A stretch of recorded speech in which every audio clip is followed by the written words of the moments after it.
All right, everybody. This is Sierra Royster. I am the Youth Programs Coordinator with April. We are going to go ahead and get started today. It's about a minute after, so hopefully everybody was able to jump on. If not, we'll welcome them when they get here. So today we are talking about balancing systems advocacy efforts with self-advocacy, which has been a tongue tie for me, on our fourth series of our Able Youth Talks for this year. On today's call, we will be using the webinar system or the telephone for a teleconference, or you can follow along with the PowerPoint material that was sent to you with the call-in information. If you run into any issues throughout the call, please let us know in the chat room if you're online, or you can contact me on the email that you received the webinar. But just to let you know, that's April, A-P-R-I-L, Sierra, S-I-E-R-R-A, at att.net. And I'll also drop that in the chat box too. So if you run into any technical issues, please reach out so we can get you to stay connected. The audio recording for this webinar and transcript for today will be sent with you along with our evaluation after the conversation is done today. You can join the call if you would like, asking questions or joining a discussion, and you can do that. Everybody's muted right now, but if you would like to join in, you can press *# on your phone, and that will enter you into the queue and let me know that you have a question. And you also have the option, there's a person at the top of your screen with their hand raised. If you want to press that, that also lets me know you have a question, or you can always feel free to enter in the chat box if Charlie's right in the middle of a slide and you want some clarifying questions to that. Again, there's my phone number and my email. If you do get kicked off the webinar system and it's just not working for you, please know that that's the phone number you want to call, that 1-800-832-0736, and you can enter the code 3461864. And remember, this is a youth talk, so Charlie's going to be teaching us a lot of stuff, but we encourage you to ask questions, get involved, share with what your program's doing. We want to be able to learn from everybody on the call. This April Youth Talk is actually a product outside of the April Youth Peer-to-Peer Mentoring Program.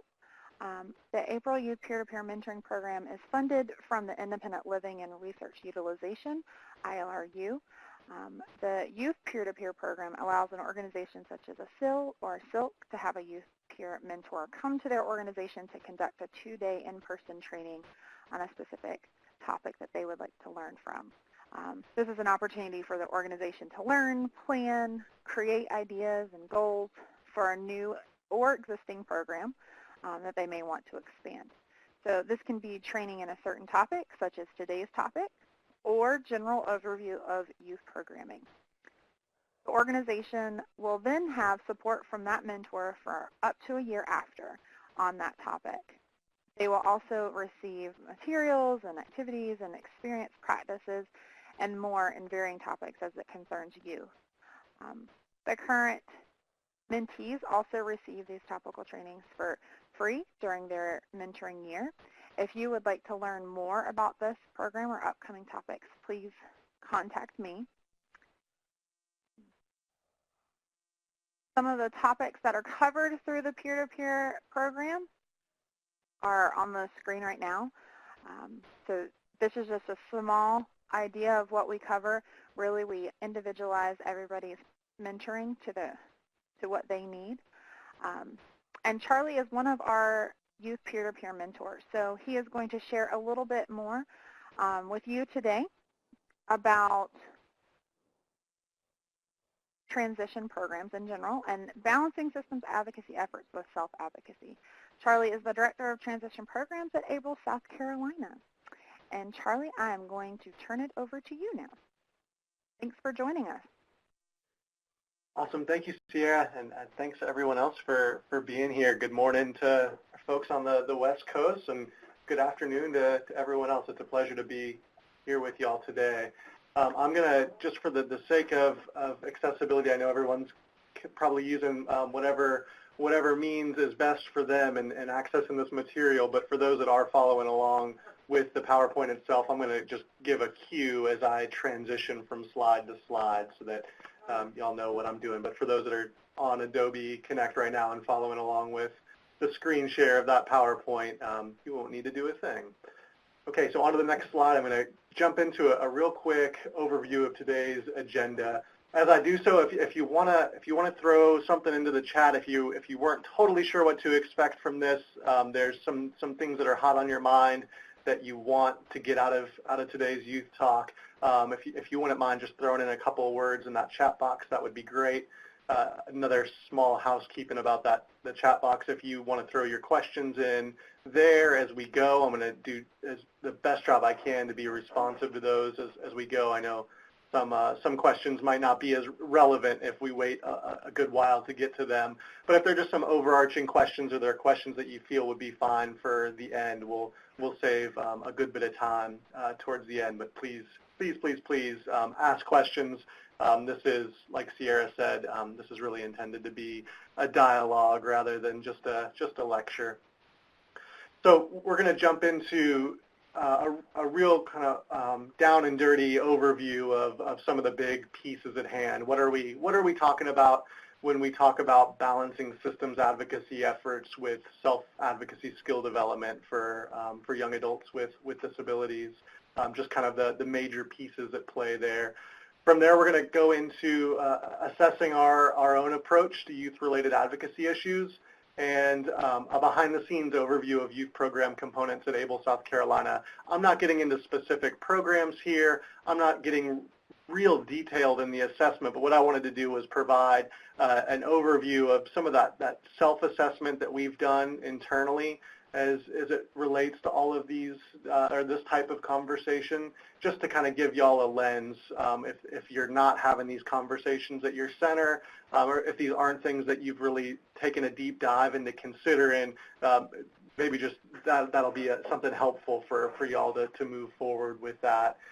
I wanted to wrap up with just an overview of some of the core competencies for folks in IL that are working on issues for youth that are still in school, youth on the close to that transition from that secondary environment. Really, these are kind of youth issues. I don't really get mired here in any of this in the transition as a new core service or youth transition specifically. For me and for our center, what we've determined, I think it's been echoed in other places as well, that youth transition as a new core service is more of an issue of reporting. I talk a lot here about specifically responding to the needs and issues that youth with disabilities that are still in those K-12 environments face. And so that's where we put a lot of the emphasis of our programs and services. We end up serving a whole bunch of youth that also fit that new youth transition core service requirements too, right? They're out of high school, but they're still under 24. We end up serving a lot of those folks, but that's kind of a different conversation, and we won't really get into it here unless y'all have specific questions about that. And then finally, my disclaimer here is that this is what we've arrived to for our state and our center. The goal in presenting it the way that I aim to do today is really just so we can start that conversation, really just to give y'all the fodder you need to be really excited about this stuff, or maybe go forward with self-assessment or strategic planning in these kinds of areas. And the danger in presenting all this stuff as it currently stands for our center is that it sounds like we just kind of blinked and this all happened. This has been very much a process, and I would be willing to bet that if I did the same talk a year from now, that things would have changed a whole bunch between now and then too. So this isn't intended to be a bottom line. This is what everyone needs to do. This is just from our own experience here. Move on to the next slide. So I'm not seeing any comments or questions in the chat box yet, but y'all please feel free to do so, and I'll lean on Sierra to give me some notice if there are folks that step into the queue to give their comment out loud by phone. Please, y'all feel free to exercise that, and let's keep this as dialogue-y as we can. So the pieces at play, these aren't going to be any revelations to anyone on the call. I can't imagine. But what we're talking about when we talk about systems advocacy efforts and self-advocacy skill development, are some big things emerge as themes. The first is that we know students with disabilities at all ages are falling through the cracks of the system, right? In every single way imaginable, the rights of young people with disabilities are being violated, from their access to best practice-driven programs that will prepare them for a successful transition to post-school life, to just, I think, just as common, environments that they're being educated in where expectations are non-existent, right? People with disabilities are still othered. They're still put in another category, and students with disabilities feel this from the very start in a lot of cases, and in most cases, I would argue. And so what we've come to at Able South Carolina is that honestly, I think I could have an entire team, a medium to large size team, working on nothing but South Carolina specific issues in terms of discrimination and advocacy on nothing but those issues, and still have a ton of work to do. There's always going to be that demand because we still are, as I think most of us are real familiar with, living in the 1950s in terms of how we educate youth with disabilities. So we get a lot of parents mainly, but a lot of youth as well, coming to our center for help, right? In light of that brokenness of the system that youth are being served in from the start. So we get a lot of folks coming to us to put out fires, and a lot of times we get complicated situations brought to us. What our experience has been is that by and large, parents and youth don't even know the bare essentials in terms of their rights under Section 504 of the Rehab Act, under the ADA, and especially not the Individuals with Disabilities Education Act. We're going to be talking more about this as we go, but by and large, if they were to just understand what it is to provide a free, appropriate public education as spelled out by IDEA, they wouldn't necessarily be bringing us so frequently and so often bringing us some of those fires. They just don't. There's no avenues for them to even learn the bare essentials about their rights typically, other than what centers are providing. We also know that youth with disabilities are going largely unserved and unmentored by other groups. We're going to field this question in another way shortly, but when we look to what's the hope for our movement, what's the hope for our community, who's working with young adults with disabilities and not just providing them services, but empowering them and getting them excited about life and getting them excited about what it is to be a person with a disability and have membership to such a beautiful, vibrant community that we have membership to. If it's not us, who is it? There's no one else really doing that. So we also know that when we look to education in general, we look to this K-12 environment, education professionals are pulling their hair out. They're completely overwhelmed. If anyone's been paying attention to the news in recent months, listen to the conversations that are going on around teacher strikes. These aren't specific to issues that professionals working with youth with disabilities face, but it's just a really, really tense climate right now. For a long time, special education has been the most litigious area of education, right? This is why we often see in these environments that folks are really just trying to dot their I's and cross their T's, and we see compliance being a lot more important to professionals in this field than delivering best practice-driven programs. They just want to make sure they don't get sued. We also know that transition, this idea of what it means to prepare someone to the fullest possible extent for the best possible range of motion that they could possibly have in adult life. You know, we're talking independent living, employment, further education, all those areas. We know that that's still completely misunderstood and completely overwhelming for most professionals. Even though we've been talking about it for 30 years, it's been a federal mandate through IDEA for 30 years.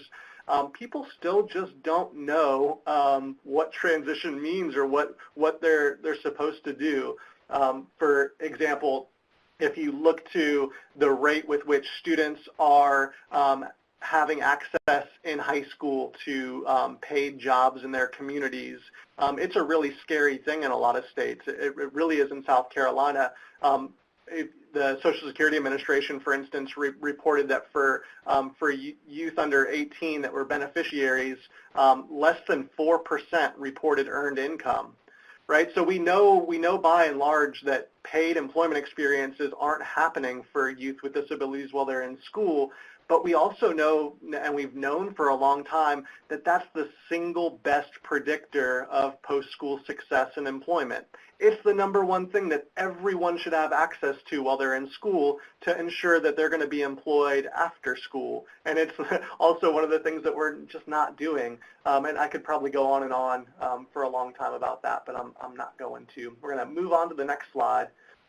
So looking back, I've kind of roughed this in as 10 years ago. Well, what did it look like here at our center 10 years ago? Really 8 years ago, 7 years ago. Some of these things apply even up until a lot more recently. There was not my position 10 years ago. There wasn't my position 4 years ago. There was no director of transition programs because there were no transition programs to direct. We had a dedicated staff for IEP advocacy with Part C funding. Really, so what this means is that that was really the whole of the services that we were providing related to youth, and so that ended up being the case where that was our only public-facing image, right? That was the only thing that education professionals saw was if they had an image of what Able South Carolina was or what IL in their community was, it was an advocate coming into a meeting and trying to work out issues with someone, sometimes and oftentimes on behalf of someone, right? Oftentimes those meetings are really complicated and you've got to throw weight around. And so a lot of times historically at our center we had someone going in, and even though that young person was sitting in the meeting, they were kind of flexing their muscles in terms of their advocacy and not necessarily balancing that with that individual's own self-advocacy skill development. They were just kind of trying to put out the fire of the moment. We had no separate funding to support dedicated staff for youth empowerment or skill building with youth. We had no separate funding to support education-related systems change. We were fully putting out fires, right? That was the bulk of the services we were providing in this area. We had very, very few, more than likely, I don't know that you would really be able to have identified any, but few collaborative partnerships with leadership and education, right? We didn't know leadership at our State Department of Ed. We weren't friendly, or we weren't close to special ed directors of local school districts. We weren't really at the table. We didn't have a whole lot of social capital, if you will, in those areas. And we had no youth programs, right? No programs specifically designed and driven by young adults or young people in general with disabilities. I'm going to go ahead and move on. Has anyone, to give a real quick illustration, I guess, before I switch slides here, I would be willing to bet, and feel free to give me a thumbs up or something in the chat box if you've been in a similar situation. I've been willing to bet that a lot of the people on the call today have been in situations where they've been in an IEP meeting with 2 days notice because a family contacted you frantically and gave you a really drawn out story about something terrible that was going on. And so with little to no background information, probably not even a copy of the current IEP for that student, you went into that meeting without notice and you did your best to advocate. That was par for the course for us. And so when you think about what that means in terms of community relations, in terms of systems change, in terms of the social capital of our organization and our staff within the organization and how we're viewed by others in the field or outside of it, that's a scary picture. It's not necessarily our best foot forward, if you will. I'm going to go ahead and move slides now. Thank you, Emmanuel, for that. And if what I'm talking about in terms of where we've come from over the last few years is kind of where you are now, you're in the right place. And this isn't supposed to be critical by any stretch. It's just I wanted to paint a very real picture so that I wasn't mincing words. So I really appreciate your honesty there, Emmanuel. I hope we can come up with something that's going to be helpful for you in the next hour. So we had to ask ourselves some hard questions, and there's probably a bunch more, but these are the ones that I boiled it down to for the purpose of this talk. Is our approach to individual advocacy balanced with work on the systems changes that are needed? Right? Are we doing both? If we're going in and spending a lot of staff time on putting out fires related to the segregation of students with disabilities, what are we doing at the policy level at the state to make sure that inclusion is being addressed? Is that approach hurting our reputation by being out of balance with building relationships? I can go into IEP meetings all day long and flex muscles about my knowledge on IDEA, right? And I do that from time to time to put out a fire. But is that to the detriment of building relationships with people? Everyone at the end of the day is the hero of their own story, right? So that special ed director in a school district that's segregating students, he or she at the end of the day is doing their best, right? They think that they're doing their level best, even if it's apparent to us that they're violating the rights of students with disabilities. And so we have to build relationships, right? Nothing's going to change if we're approaching them as if we're right and they're wrong, and that's really the only measure of interaction we have.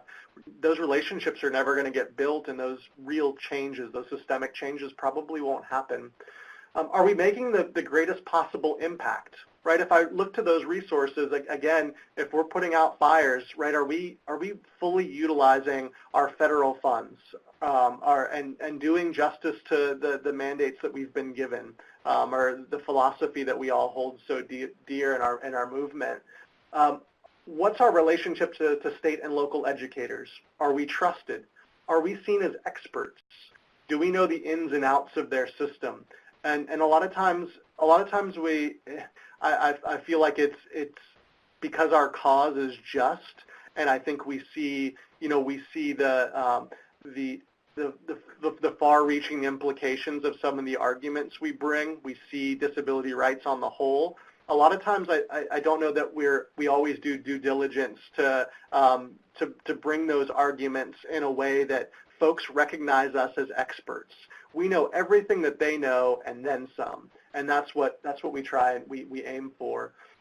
What are the grounds that will have us put our advocacy chips all in? A little bit later, I'm going to talk about the grounds on which we'll go to IEP meetings now. We've had to really ask some hard questions and go to IEP meetings only in very specific circumstances.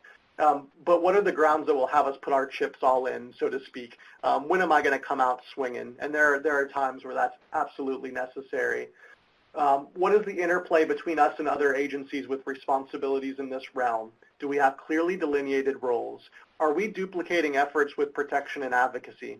Are we duplicating efforts with our state's Parent Training and Information Center? If I'm doing, if it's by and large parents of kids with disabilities that are contacting me, am I really doing our mission justice if I'm providing them INR? And that's the bulk of that's the bulk of my time, when that's not even our responsibility necessarily. It is our responsibility, but if that's unduly weighted with INR for parents, when I'm also charged with building self-advocacy skills for youth, there's an imbalance there. And Scott, thanks for your comment. There are state policies there, and the school districts don't follow them. Yeah, so in every possible way, policies are violated, rights are trampled. This is an area that is an absolute mess. I'm fully with you. I'm going to move on to the next slide. So these are the must-have components for us. And thank you all for your comments so far. It's helpful to at least see that I'm not talking to a wall or just talking past folks. So thank you for that.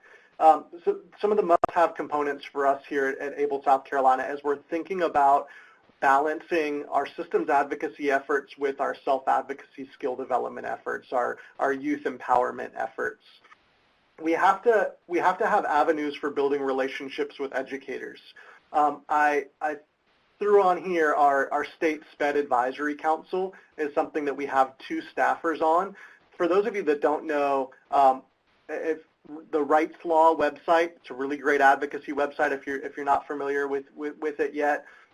They cover a part of IDEA. It's out of section 1412, subsection A 21.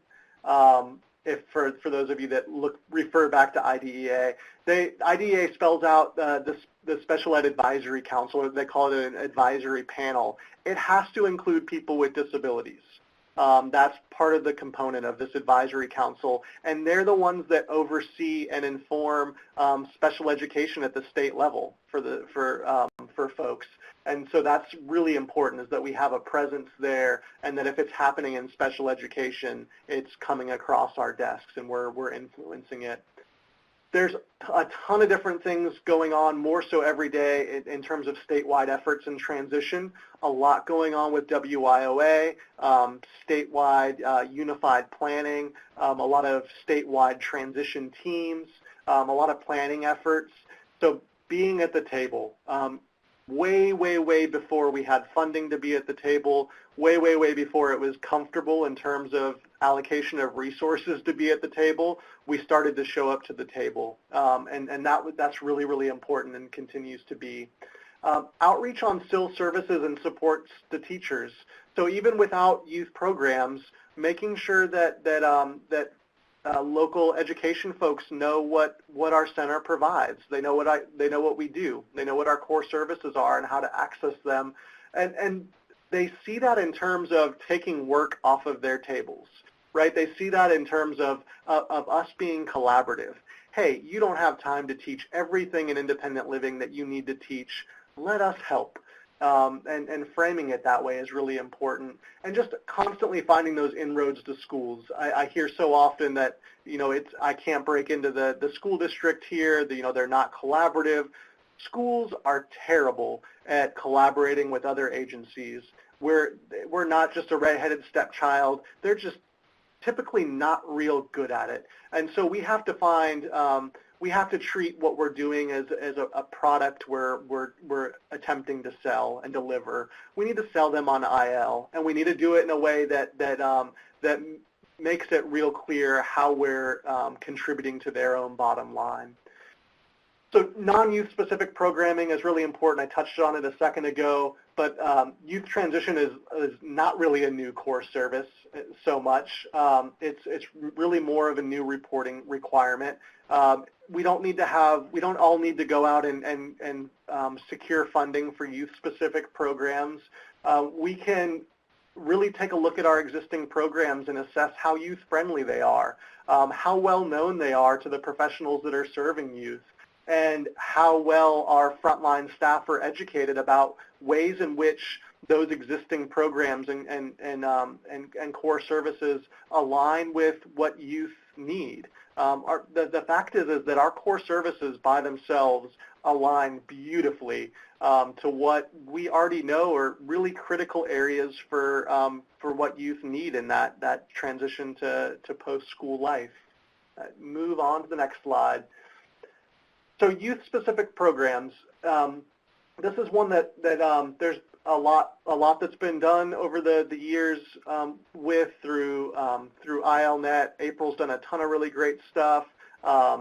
There's already a bunch of really good content about the nuts and bolts of specific programs. We're not going to get into that here, but to speak to them generally, we have to have youth-specific programs, and this is for us. We have to have ways to build skills and reach as many youth as possible. It's not enough for us to get people excited about IL, even though we really want youth to be excited about IL. We have to have a really, really clear value that we're bringing. This is in terms of how we stay funded, how we get additional funding, how we demonstrate our value as a collaborative partner, right? We're building skills. I can demonstrate the value. I can demonstrate those skills that we're building, and I can show that in a number of ways. Ways to nurture emerging leaders. So once we kind of get people excited about IL, we're working with youth on building self-advocacy skills. They're really getting kind of pumped about all of this. What are their avenues from there to come even deeper into the fold of our movement? How do we get them even more involved? Programs like Youth Leadership Forum are really important. Looking at, I'm going to be kind of candid here, and I really, really can't stand how much work goes into providing internships. It's really tough. 9 times out of 10, I feel like I've put more work into it than value I've gotten out of it. But it's really, really important for us to continue to self-evaluate on are we putting our money where our mouth is? Are we hiring inclusively? Well, yeah, we should be, and that includes youth with disabilities. But also, are we creating opportunities inclusively? Are we looking to an internship that would be suitable for a high school student or a younger college student, and keeping those opportunities open? And then from there, what are the ways that we can take those nurtured leaders that and give them a platform? So how can we make sure that they have input on programs, not just token input, but really input that really impacts programs and drives programs? How can we get them into staff positions? I've got a number of fantastic young adult staffers. I've gone through a lot of young adult staffers where it was a real trial. It didn't work out well.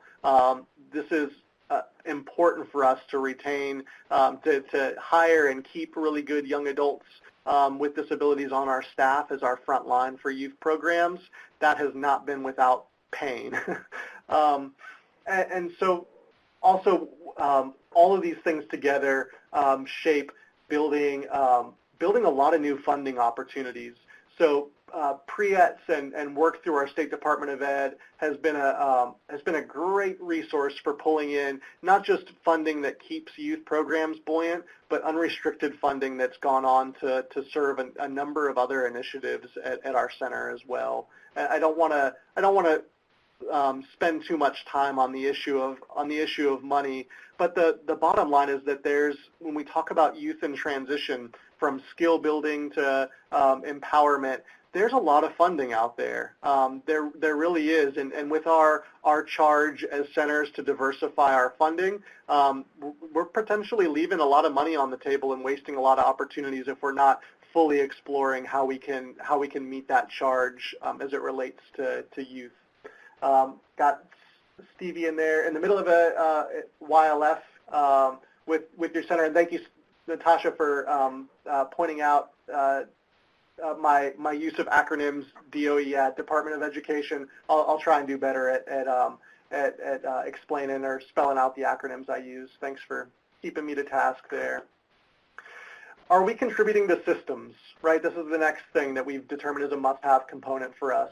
Are we contributing to systems? Are we are we working in the folks that we're pointing the finger at? When I tell VR that they're broken, what am I doing to better that system? When I tell the State Department of Ed that, hey, in South Carolina, 1 in 2 students with IEPs will not graduate high school. They will not leave with diplomas. You all are failing youth with disabilities. When I tell them stuff like that, what am I doing on the back end to invest in that system? People can't stand when we point the finger without offering some kind of commensurate resources or services. And so anytime we're pointing the finger, we have to be willing to come up alongside someone in their system and work with them on doing better. That's a really opinionated view, but that's what's worked really well for us here. And then finding those leadership roles, offering technical expertise, really looking hard at how we can take the burden off of other people with our resources. I mentioned the example of IL skill development.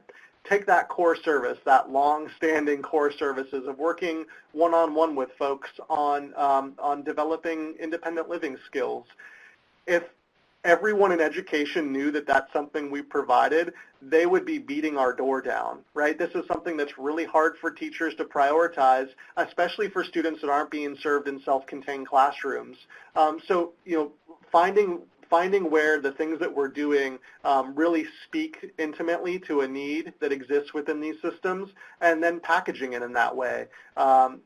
They might not connect the dots, so I work to connect those dots for them. And hey, this is how we can take work away from you. Hey, this is how we can improve your outcome, the outcomes for the people that you're serving. Moving on to the next slide. So clarity and overall mission, youth programming as a focal point of strategic planning, not as just a tack on, not as an aside, but to the very core. When we sit down every 3 years, we do strategic planning. And we're actually next week is we're starting our next cycle of strategic planning. Youth programming has to be not just a standalone piece. It also we have to look at everything else that we're doing in terms of that youth programming as well, making sure it's integral to our strategic planning. It's not a separate set of issues necessarily, but it should be that thread running through everything because we're talking about a different population, a different subset of the population that we're serving, just like veterans, just like making sure we're serving folks from other marginalized communities, where disability exists at that intersection. Youth it's really important we speak to youth in those terms. Yeah, so youth peer group for IL skills, absolutely, Stevie. That's a great example of a great way to connect with youth. You can do youth mentoring, and you can also do some skill building at the same time, and that can all be led for youth, by youth. That's a really, really cool thing. So this is probably the more contentious part of what I'm going to say, and so if you have questions, please don't hesitate to throw them out there. But one of the must-have components for us is clarity and advocacy balance. We only attend IEP meetings in 3 circumstances. The first one, if we have an open self-advocacy goal with a young person, whether they're 5 or 15, if we have an open self-advocacy goal with them, they have the intent of getting better at advocating for themselves, we'll go to IEP meetings with them all day long to help towards helping them build that skill. The other situation is if we're working, we get a call from a parent with a disability and their parental rights under the Individuals with Disabilities in Education Act are being trampled. That's also a really unique situation for us, and we'll go to IEP meetings and we'll take a much firmer position publicly in that setting for those parents. And then there's this looser category. We'll go to IEP meetings. We will put our chips all in. We'll go into a meeting swinging if the situation is egregious. This is a harder one to unpack because I think any violation of our rights is egregious. But there are certain things where certain things where we shouldn't get numb to some of the things that youth with disabilities are experiencing, but there are certain things where I can guarantee you, I would put a paycheck on the table right now and bet that that there are thousands of young adults going through the very same type of situation. Take for instance, youth that aren't accessing assistive technology, right? I would promise you that 99.9% of youth with disabilities in schools in South Carolina right now are not accessing assistive technology in a way that's appropriate or conducive to independence. That's not an egregious issue. It's an egregious issue. It's not an issue that's gonna have me drop what I'm doing to go to an IEP meeting necessarily. So in addition to one of the things that we do to offset this, right? So I'm kind of dancing around this issue of we don't go to every IEP meeting that we're invited to. If we did, that would be not all that we did. So I don't mean to dance around it, but we've got to relieve that pressure in some way, and we still have to do diligence to our other core services. We provide I&R to parents and youth on IDEA, their rights in that process, and strategy around advocating for themselves. What we found is I'd say roughly 95% of people that come to us requesting some kind of in-person support just needed someone to talk to for a half hour. They just needed someone really, really, really knowledgeable about the system to just unpack everything with them and get them going in a direction where they felt empowered.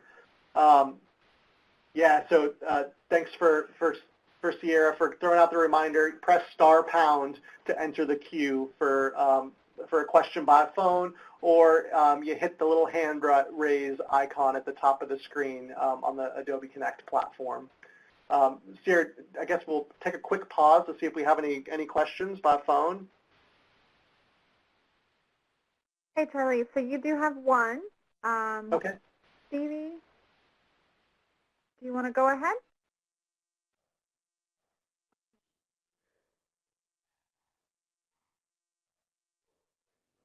Okay, so Stevie just threw it in the chat box. Okay, so what about parent or teacher request in IEP meeting? Just for a quick question of clarification, do you mean what if a parent or a teacher requests someone from the center to be at an IEP meeting? Yeah, so that's really interesting. For us, that's no longer consumer directed, right? So I'll go back to the point of if we have an open goal with a young person on self-advocacy, that's different. But it would be for us, that would be the same as a parent or a teacher calling us and saying, Stevie really needs to work on her organization skills.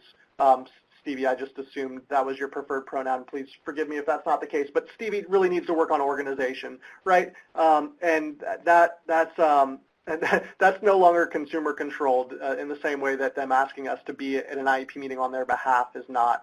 A parent asking us to be at an IEP meeting on their behalf is no longer what Centers for Independent Living are set out to provide. That's why I threw in that line about we work closely with parents with disabilities who also have children with disabilities because that's a little bit more complicated, but we don't go to IEP meetings to support parents.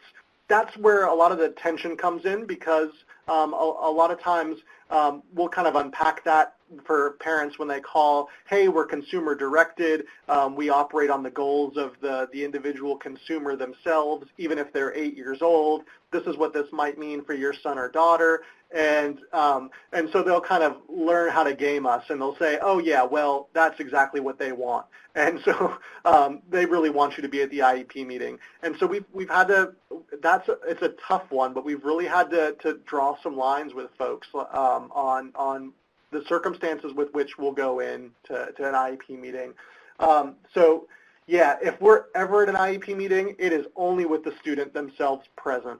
And in for a student of transition age, they should be invited to that meeting already. I really don't see any reason why a student of any age shouldn't be in their own IEP meeting. And yeah, so we might open up a dialogue, Stevie, to your question about whether or not the student should be student requested.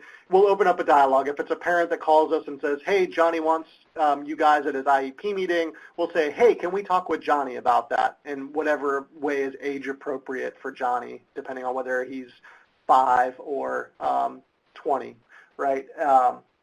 Yeah, so we'll go about it that way, but we always point it back to, does this fit into a goal you have for yourself? We can't dedicate time and travel and resources to drive 2 hours to go to your IEP meeting necessarily, just because you called us and asked us to be there. So we try and engage them in a larger conversation of, do you want to know more about your rights? Would you like to get better at self-advocacy? If we can encourage them into coming on as a consumer, that's a wonderful thing. But by and large, people just want someone to put out a fire for them, and we can't afford to throw a bunch of resources at just putting out every fire that comes across our desks. Yeah, thank you, Stevie. Great questions. Hey, Charlie, this is Sierra. Can you give an example of a goal that you might work with a 5 or 8-year-old that they are in their IEP meeting? Like how would that look at an elementary school age when sometimes they aren't, well, we know that they're usually not even invited to the IEP meeting, and secondly, they might not have any understanding of it. How does that look? Yeah, that's a great question, Sierra, and it's a rare occasion for us that youth that young are involved.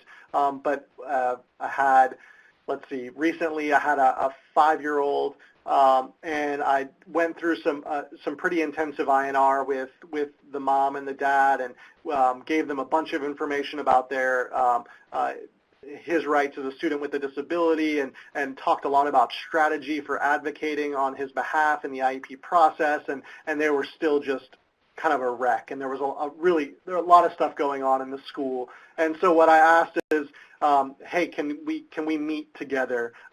Because I'll come out swinging for y'all. I'll do whatever I can to put some influence into all of this. If what he wants is A, me to be there, B, wants me to support him in moving towards a goal that's related to better speaking up for himself. And so it was different he's 5, right? But he could absolutely tell me with a head nod, yes, I want you there. He could also absolutely tell me that, yes, I really would like them to listen to me. I really would like to get better at telling them what I need and what I want them to do for me.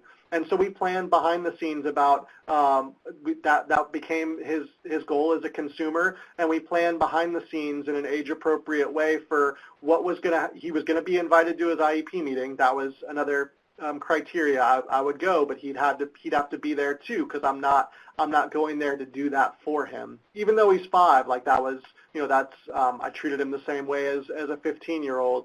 And so we planned out what he was going to say, and he didn't come for the whole meeting because it ended up being a 4-hour meeting, but he came for the first 20 minutes of the meeting and talked for about 3 to 4 minutes on why he was there and what he needed that team to do to better his education. That was a great question. I hope I answered it, Sierra.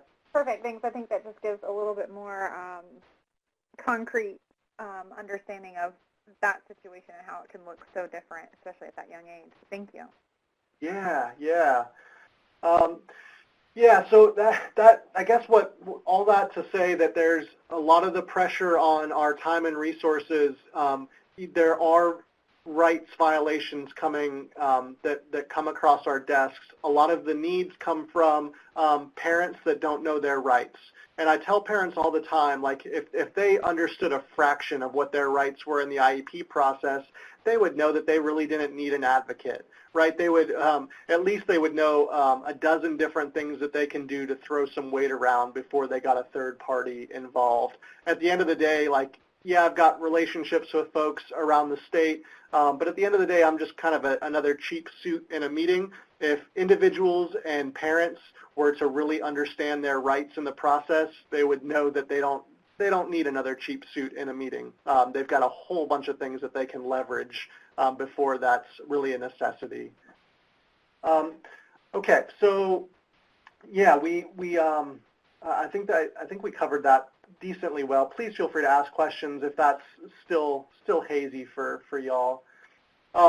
Okay, so moving on to what we've kind of identified as things that we have to have our staff competent on. These are the areas that folks really have to understand well on our team if they're going to be on the front line for anything related to youth at the intersection of systems advocacy issues and individual self-advocacy skill building. They have to have an in-depth knowledge of IDEA and advocacy strategies in the IEP process. This is not negotiable. I want my team at all times to be very, very, very well versed in IDEA. I want them to understand state policy and processes as well as the federal mandates under IDEA. I want them to know special education case law really, really, really well. I want them to know what the important cases have been in the last decade or more that help determine the scope of IDEA, what the courts have decided about it. I also really want them to have a robust knowledge of transition and best practice. A lot of times it's not even so much a disability rights issue as other professionals are ignoring science, right? Like my example with if you're not providing a paid community-based employment experience for a young adult with a more significant disability in high school, you are ignoring science. So I want them to be able to, it might be harder to advocate on that in terms of disability rights. It's a little bit simpler to just to appeal to their logic as professionals sometimes. So I want folks on my team to know that. And to that end, this was not happening, right? I'm the first person on our staff that had a graduate degree in special education. Since then, another one of our team was hired on, and she has a graduate degree in special education too. It's not required that folks have masters or doctorates in special education. It's just that the competencies in that area are really, really critical for us. So also having a parallel knowledge of Section 504 of the Rehab Act and the ADA in education settings, including case law and state policy and processes. Again, you can know ADA, you can know 504, unless you've put that side by side with your state policies to see how what the state says in terms of what their processes are for interpreting that on the ground. It's hard to advocate, right? Those things are really important to see and to understand side by side. And so when I say that the ADA as well, there are kind of a constellation of issues here. Does anyone here feel comfortable about you leveraging disability rights in education in terms of the ADA and Olmstead? Does anyone feel like that's something they've seen enough content on?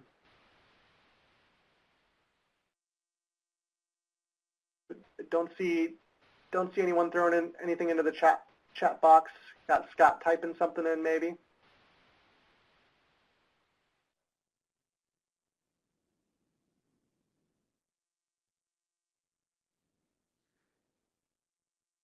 And just everybody remember, you can also press *# if you wanted to answer over the phone as well. Yeah, thanks for that, Sierra. Yeah, so thanks, Scott. Scott was brave and said that he didn't necessarily see the connection to Olmstead. The DOJ put out guidance on Olmstead that relates back to students in transition, right? If someone, there are a couple of different, and there's been some really great case law in the last few years, it comes back to Olmstead as an integration mandate, right, in the way that it affirms the ADA. The other part of it is that you can't put someone at undue risk for segregation. If there are students in school that are putting together keychains, I don't know, they're doing recycling for the school, like that's the extent of their transition experience. What does that look like? Well, it looks like a day program, right? It looks like sub-minimum wage employment. It looks like everything that segregated adult services look like, and so schools have gotten absolutely blasted. And the DOJ has put out guidance to help schools understand Olmsted's connection to how they're preparing youth, specifically in terms of that, are you putting youth at risk of undue risk of segregation? So that's a really important one. As is the Workforce Innovation and Opportunity Act. This is really, really, really important too. So that this whole constellation of issues and understanding how they apply, how they play out, having folks at the front line that really get those pieces. I'd be happy to point folks to resources to help understand 504, the ADA, Olmsted, WIOA, in addition to IDEA, because all of them are really, really heavy and important in this area. So we really want folks to understand our whole staff, especially a lot has changed for us since that what I gave you as a snapshot from 10 years ago. We have a much larger staff that's dedicated to youth transition services and programs. So especially them, I have to have them with the competency of understanding our internal stance towards education advocacy. This is really important. Do they understand skill building versus advocating for someone, right? I can go into an IEP meeting, I can make a call to a special education director. I have to be very, very clear about what I'm doing. Am I building the skills of the individual? Are they going to be better suited the next time they encounter discrimination? Are they going to be better suited to advocating for themselves, or have I taken that responsibility from them? And I don't say that in a bad way. Sometimes we have to. It's important to support people by stepping in and throwing some of our weight around to get things done, but it's at the cost of them learning those skills themselves sometimes, and we have to be very, very clear about that. Do we understand the difference between IEP meeting advocacy and behind-the-scenes systems change? So IEP meetings are really tense. I don't know if y'all have been in any IEP meetings that are really tense. Chances are, if you have an advocate, like someone from a center in an IEP meeting, it is not going to be the most fun way to spend an afternoon. They're really, really intense environments. We can get so much more done oftentimes by calling the special ed district director for the district, by calling the coordinator over that school for special ed or 504. We can get a lot more done behind the scenes than walking into the lion's den of an IEP meeting and trying to get things done there. The issue with getting things done in IEP meetings is people are really defensive, right? If we go in and essentially tell them that what they're doing is wrong, they've got 3 or 4 or 5 or 6 or 8 of their colleagues around them, and so they have to, as a group, be humble enough to admit that they're wrong. If you understand how a little bit about like social psychology, you know that's a real difficult task for a lot of professionals, and so we can get a lot done behind the scenes. And wherever possible, if we are going to throw some weight around and advocate on behalf of someone, let's see what we can get done behind the scenes. And do we understand the difference between being an advocate and being an advocate partner, right? This goes back to skill building versus advocating for someone. But what does that balance look like between advocating for someone and advocating with someone? That's not just an issue of wording. There's a real fundamental issue kind of in the mix there of whether or not someone's going to be prepared to advocate for themselves ultimately.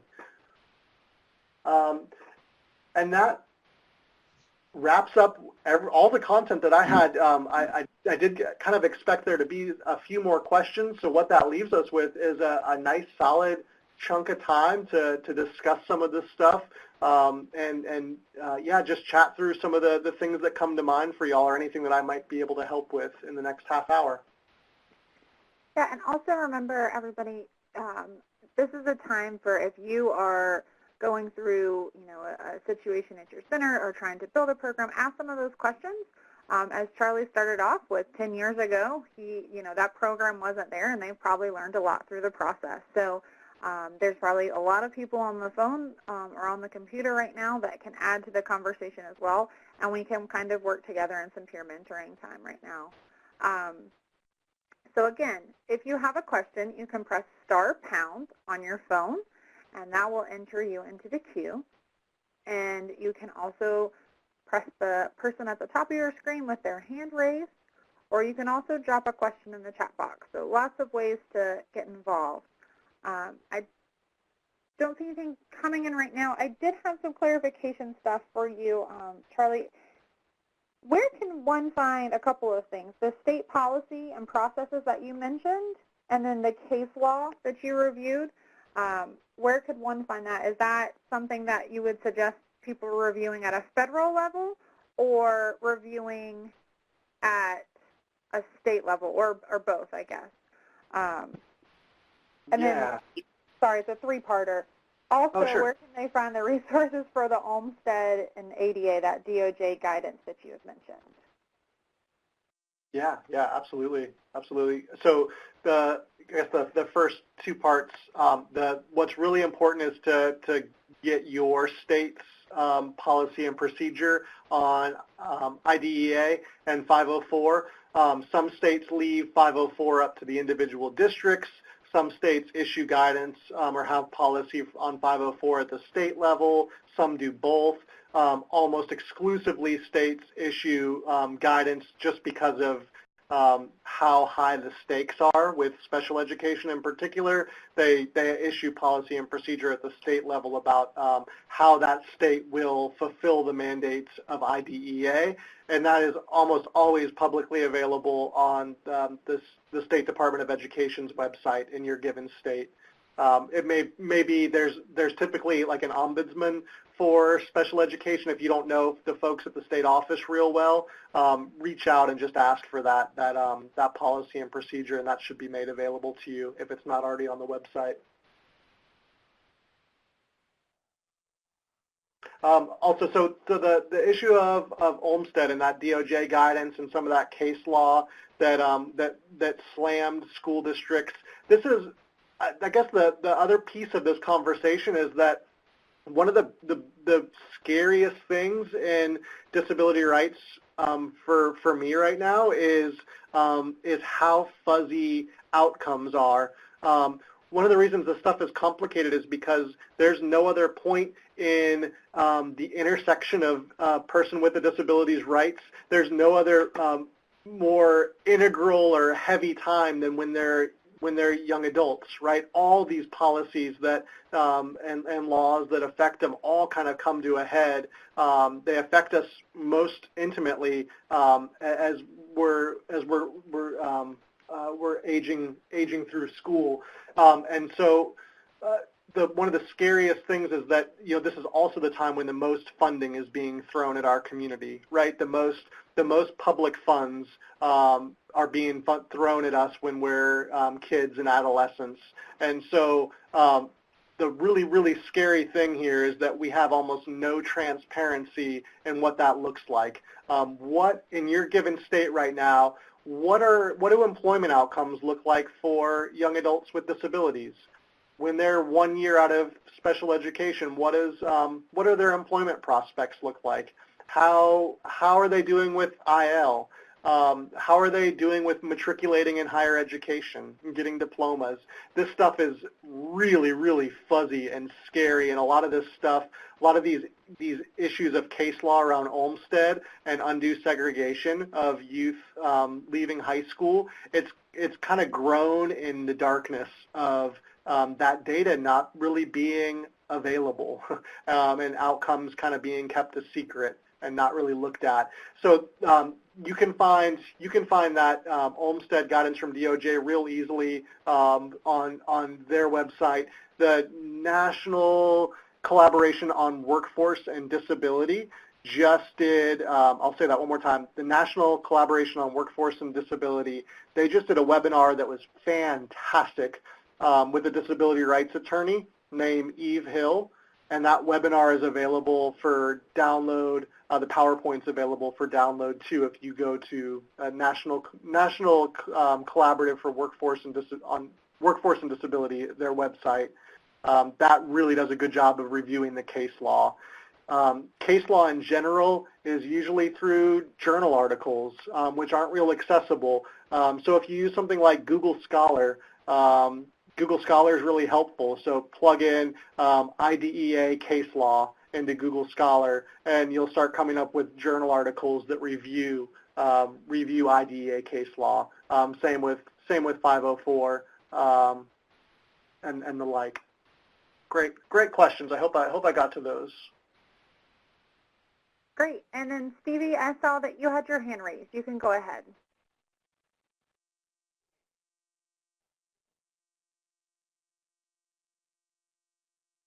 I don't know if you wanted to use the chat box. Looks like you were by computer.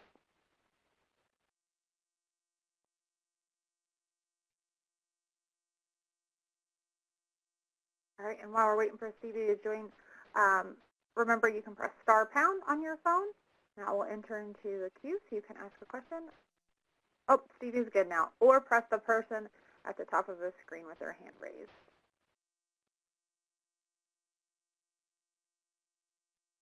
Those are great references, Charlie. Thank you. We'll give a few more minutes for people dropping in. And what we can do, too, is I will look up that webinar and link it if that's okay with you, Charlie, if people would like the resource afterwards. So that's great information to have. Absolutely. It does a really good job, and I think that's kind of our charge of doing our own good job at really not just leveraging a single law, right, but looking at kind of that whole constellation of laws and policies and unique to our own states and our own communities, and really kind of leveraging our systems advocacy with that kind of broad understanding. It's a tall order, and that kind of familiarity with that stuff doesn't come overnight, but that's kind of, I think the awareness that stuff is out there is probably the first step there. Definitely.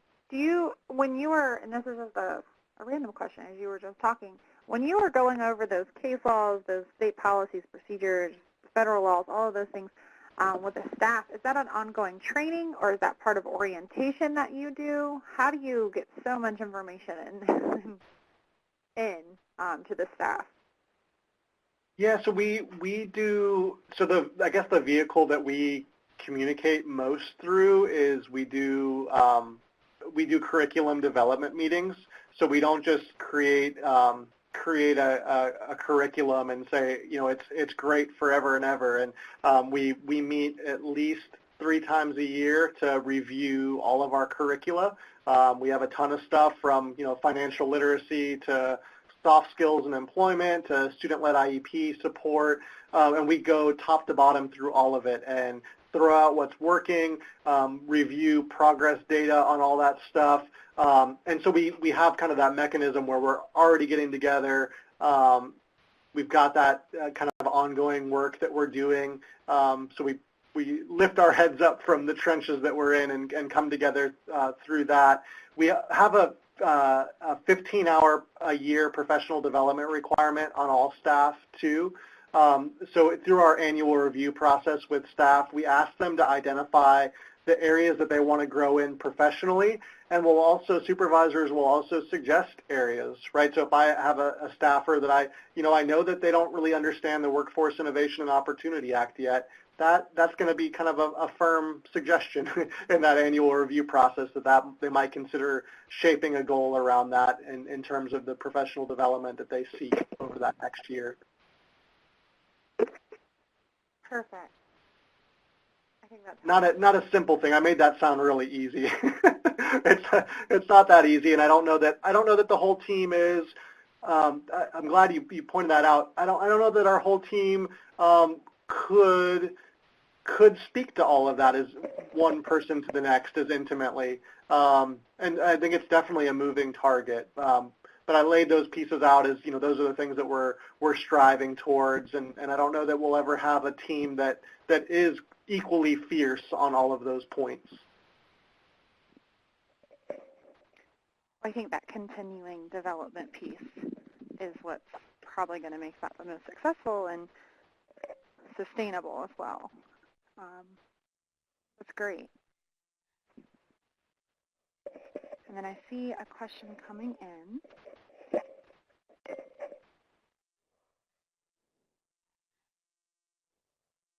Remember, while we're waiting for that question to come in, star pound, that star hashtag for maybe the newer generation. If you'd like to join in. And Rick has a question. Do you include school professionals in curriculum development to see what the teachers see as needs, and also include DVR, which is the Division of Vocational Rehabilitation? Yeah, great question, Rick. What you're highlighting for me is an area that I think I've kind of glossed over, and that's the way that all of this stuff that we've been talking about this afternoon kind of folds in on itself. What I get a lot, and what I'm sure a lot of you get a lot, is you see IEPs a whole lot. You're in environments a whole lot. You talk to youth, right? You get a really good feel for some of that stuff. One of the things that's really stark for me is that I know I don't ever see financial literacy goals in IEPs. I don't ever see self-determination goals, self-advocacy, or anything else in IEPs. We get these themes that come out. I pretty much know what's being done and what's not being done. And I also work with a lot of state-level initiatives in transition. I spend a lot of time in the classroom. We have folks doing a lot of skill building in the classroom. Through a number of different avenues, we get a finger on the pulse for what's being done and what's not. We talk a lot with youth, right? We take that input that we get from them about where they're prepared and where they're not, and we try to be responsive to that.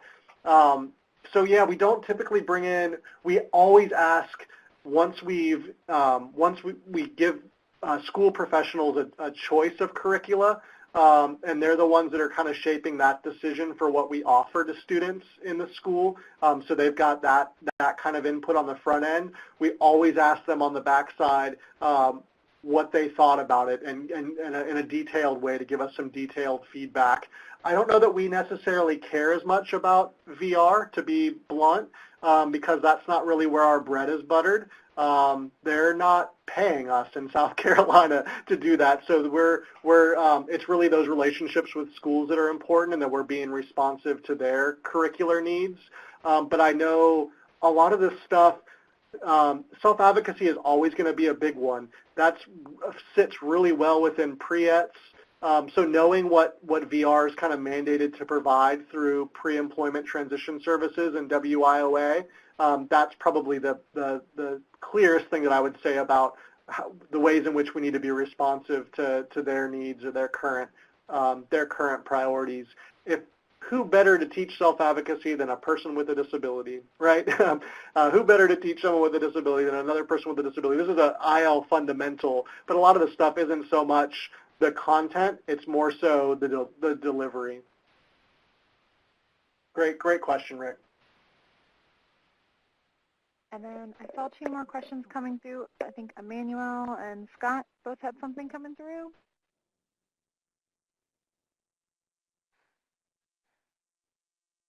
I love it. Keep them coming, y'all. These are fantastic. As many questions as you want. I think this is really how we, at the end of the day, we all grow and develop this stuff in our own communities.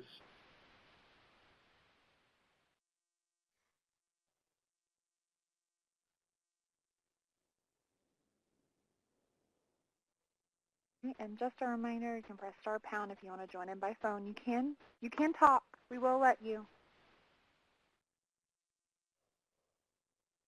Yeah. So Scott threw in the chat box that schools don't really recognize the imperative of self-advocacy or self-determination. They don't see the relevance of it, and that it's too abstract. Yeah, and so this is kind of in that core competencies slide where I was talking. I kind of glossed over perhaps this idea of our folks working in these areas being really, really aware of best practice. When you're really clear on best practice, self-determination, self-advocacy, it's written at every juncture. So every single turn in best practice and for youth with disabilities is self-determination. If folks don't know, we've done a lot to highlight that for them. This is probably helpful context, even though it might be a little rambly. I hope y'all will bear with me.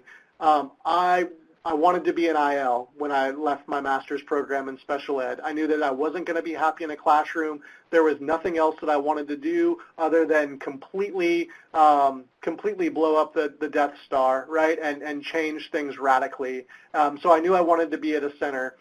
I ended up not taking a job as director. I took a job that was a hodgepodge, including everything from INR to ADA accessibility assessments, and so that's how I actually started when our programs were kind of in their infancy. But one of the things that was the very first thing that I did when I came on board, I knew my heart was in transition. It was in special ed, so I put together a flyer about one of the things that was most striking to me about IL. There's fantastic research out there about the predictors of post-school success. A lot of work's been done in the last 10 years to show the things that the research points to that separate youth with disabilities that are successful after high school from those that aren't successful. Self-determination is at the top of the list. Independent living skill building is at the top of the list. Peer mentoring is right up in the mix. Like all of these things that are in the absolute DNA of centers are best practice in transition. So I threw together this sheet of these are all of our core services. These are a couple of our youth-specific programs that we had at the time, and also I gave them a quick little brief about best practice in transition, and I connected our center to best practice for them because it was clear that, yeah, folks still don't understand that. Scott, a great point, and so we connect those dots for them, and we remind them frequently. And we also bring really, really rock and roll self-advocates to them when we do get a foot in the door. We show them what self-advocacy looks like, you know, and I think they see that. We confront them with their own outcomes too, right? So we don't pull punches in systems advocacy. In one of the Olmsted decisions that was made based on Olmsted in the school setting here in the last couple of years was in Rhode Island. And they showed that part of the DOJ resolution was to look at outcomes for students in the schools that were part of the complaint. And they found that within a year of leaving high school, only 5% of their students were in integrated employment settings, right? And we know that anecdotally, and we can scour for that data, and we can show them, we can confront them with that kind of stuff, like, hey, our employment rate for youth with disabilities after high school is 20% in South Carolina. Hey, we've got a 50% graduation rate. Like really opening that, not being shy about kind of opening some of those things up for them, and then connecting it back to best practice and what we offer as a center. That was rambly. I appreciate y'all's patience with that answer. I hope it was helpful. That was great, Charlie. Thank you. Any other questions at this point? Those have all been great. So much information, Charlie. Thank you. Yeah, of course. We'll give another minute so you can get some questions in. I do want to just let you know, so this is part of a series. So we have the April Youth Talk series that runs from calendar year to calendar year. The next One is coming up in October. It's going to be on disability history and how do you teach that to young people? How do you make young people care about disability history? The next one after that will be December 5th, and it will be LGBTQ plus community and how is that included in your Center for Independent Living. Stevie is requesting a webinar. Can we have a detailed IEP SIL involvement webinar? Give me a little bit more, Stevie. Not following. Is that something you'd like to see as a webinar, or you'd like Charlie to go in a little bit more detail of what of IEP and a SIL involvement looks like?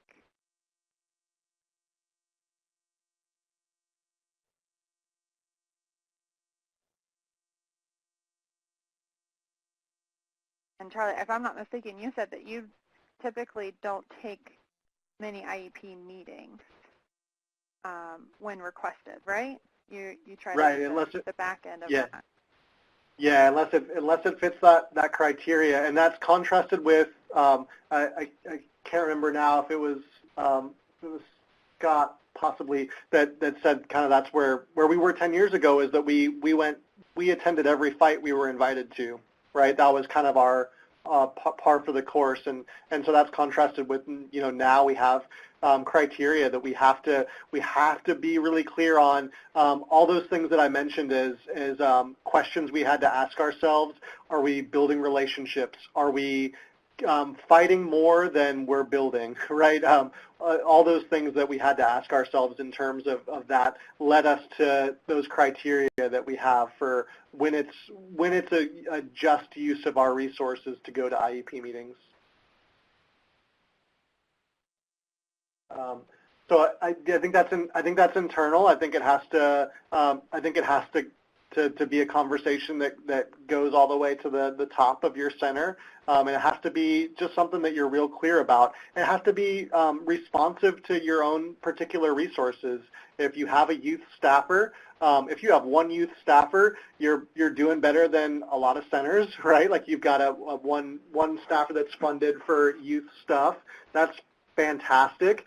You're probably pulled in 1,000,001 directions, and so just a really honest self-appraisal of is going to IEP meetings, every meeting that you're invited to, or every other one, is that what you're trying to grow? Is that going to get your center to where it wants to be 5 years from now? We want things to shift radically in South Carolina. We want to see culture change to get to where we want to go as a community in South Carolina. Those things don't line up for us. So it really kind of comes back to like a heart-to-heart that you have to have internally, I think. And Stevie, I see you commenting, and I think that's kind of where Charlie was saying that parents and teachers have mostly requested in the past, and that's where they decide that and for their center, they've decided they are consumer-led, and that's the meetings that they're taking. I don't want to put words in your mouth, Charlie, but that's where I think the SIL guidelines are kind of what you have set in place for who you, what your goals are 5 years from your center, 5 years out, or next year. What impact are you making with community? What impact are you making with consumers? And deciding if that's something that you want to do. Consumer control is a principle of what a center is supposed to have and is mandated to have. And kind of thinking how you're carrying that out through that, I think, is what they've done in South Carolina when it comes to this one particular issue. Right. Did I capture that right, Charlie? I don't want to. Yeah. Parents and teachers requesting services for an individual is never, ever going to align with our interpretation of IL and our mandates through the Rehab Act. So that one's a really clear one. But we do open the door from there, right? We do say like, hey, but if you want to come to one of our young adult peer mentoring groups, like here it is. Like, hey, if you really want to work on self-advocacy, these are the one-on-one services we have to do it. We don't like just shut that door in the face, but we all, at 95% of the time, it's just parents and teachers that are at their wits' end. It has nothing to do with the want of the person themselves. And Charlie, when you are throwing out those other options of trainings and stuff, because not everybody has those same type of trainings available at their center. Maybe that's something they want to add to their youth program. Do you have any other services that are there in South Carolina to support parents through the IEP process? I know that centers aren't charged to do that, but I know that there are other nonprofits at times that we've seen in other states. So do you have anything like that you have used, or? Yeah, so every state is federally mandated or federally provided funds to have a parent training and information center. This is special education dollars that go to it. Every state should have a designated parent training and information center, and those folks have to. That's what their role is in the state. And so that's been a big one for us. Like if you know. We have to be careful even in our INR to parents too. Yes, parents of youth with disabilities need a lot of support. If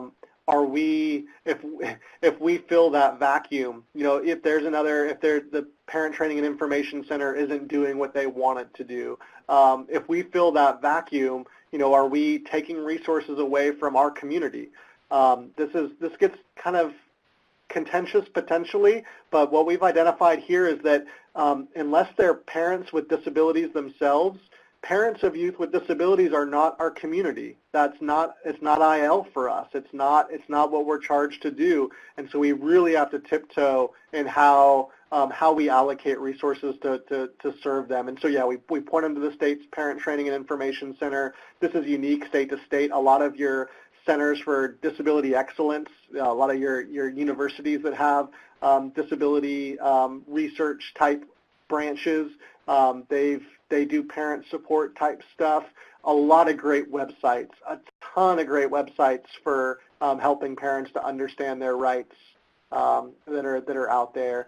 So yeah, and the youth-specific resources aren't essential either. So if we, before we had youth-specific peer support, we invited youth to our existing peer support. And if we needed to cover their rights under IDEA and a peer support, that we would do a consumer training or a peer support just on that.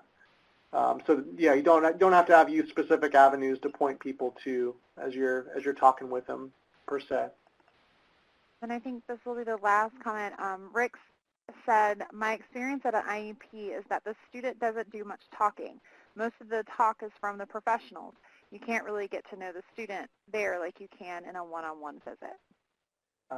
Absolutely, Rick, and Stevie echoed that comment. It sounds like, yeah, so there was a big study done in 2009. I wish they would replicate it, but they in a number of states, they recorded the amount of time that each person spoke in a transition IEP meeting, and what they found is the student of transition age, 14 to 21, spoke less than 3% of the time. It was like 9 states that they did the study in. They spoke less than 3% of the time. You hit the nail on the head. This is the message that we're carrying. This is the reason why we have to be aware of that.